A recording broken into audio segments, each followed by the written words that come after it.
put the uniform on and I'm a little more, I'm a little less old. I stand up straighter, I walk a little faster. It's just a feeling. I don't know, it just kind of makes you proud.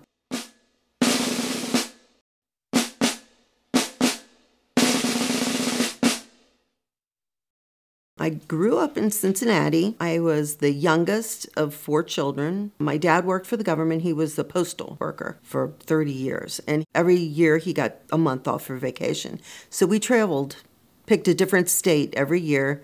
He'd get a map out and we would just kind of point somewhere and just went and was gone for a month. It was that kind of spontaneity in her upbringing that led Betty to make a life-altering decision after graduating from high school. I saw a Marine in a uniform, and I got a little note in the mail, and it said, join the Marine Corps. And I go, well, why not? What the heck? And so I went and talked to him and signed up that day. Stationed in California, Betty would cross paths with a young Marine named John as she made another snap decision. It was baseball season, and the Reds were in town, and I'm a diehard Cincinnati fan. And I knew that he had a car because I saw him on base all the time. And me being the shy, introvert that I am, I walked up to him and said, hey, I don't know who you are, but if you would drive me to the baseball game, I'll buy your ticket. So we went to the Reds game, and then like 3 months later, we were married. And that's 45 years ago. As she and John raised their family, Betty's experience in military accounting would spark a successful civilian career at the bank. With her 29 years in banking, she has a wealth of knowledge, and she offers that up to everybody else so everybody can get on the same page. And she's always willing to go above and beyond to help customers out and do anything that needs to get the job done at all costs. You see her military background and history come into her everyday activities, whether she's working with the clients or she's interacting with the associates. She's very disciplined on what she's trying to get accomplished. But she does it in a manner that puts everybody at ease, but also extremely enjoyable. You, get that sucker out of your mouth. You, straighten up and get those feet at a 45-degree angle. You, button that coat. And you, your name's upside down. What's with that? But her commitment to the community is kind of interesting. So when you ask Betty, what did you do on, your vacation break? Well, I volunteered. I said, so you spent the whole week volunteering and helping out another organization? Yeah, that's what I did. But that's what she finds enjoyable. So when she's balancing her time and she's trying to find where am I going to put it, she's still doing something back to the communities. They always say, give your time or your treasures. And I don't have a lot of money, but, I have some time. So if I can help somebody by giving them my time, I like that. The whole idea of helping your brothers, I just think that everybody needs to give back somewhere along the line. Focus Marines Foundation brings wounded warriors in from Iraq and Afghanistan, OEF and OIF.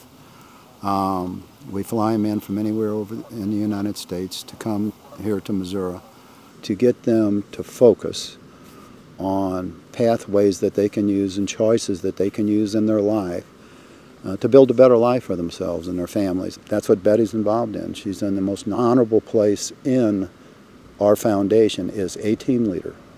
And Betty does such a wonderful job, and she is such a rare person. Her smile can light up the whole room. In a room that a lot of times has that much emotion and everything else, you need somebody with that kind of strength. Each team leader has a table with 3 Marines, and we're just kind of there to facilitate. A lot of them have issues. They probably 98% of them have PTSD. Most of them are taking several medications. They only get usually about 3 to 6 hours worth of sleep every night. So many of them just has so much baggage that they're carrying with all the horrible things that they've seen, and they just want to get on with their lives, but they can't. And so this really helps them. Betty also spends her time serving with the American Legion. She's probably the consummate Legionnaire. People migrate to her. It didn't take very much before she was at the next level of our organization, which is the district, and worked her way through the vice commander positions into district commander. and becoming the first female district commander in our district. From that point, she moved into the next intermediate step, which was a zone vice commander, and was elected from the eastern side of Missouri. And then now that she's running for senior vice commander, which is truly the stepping stone to our state commander. Traditionally, the American Legion, like many other veteran service organizations, are made up of Vietnam veterans and older. They don't understand the young folks anymore. So it's Betty's job to go out and talk with them and let them know what they have to do to bring in the younger veterans to build their membership.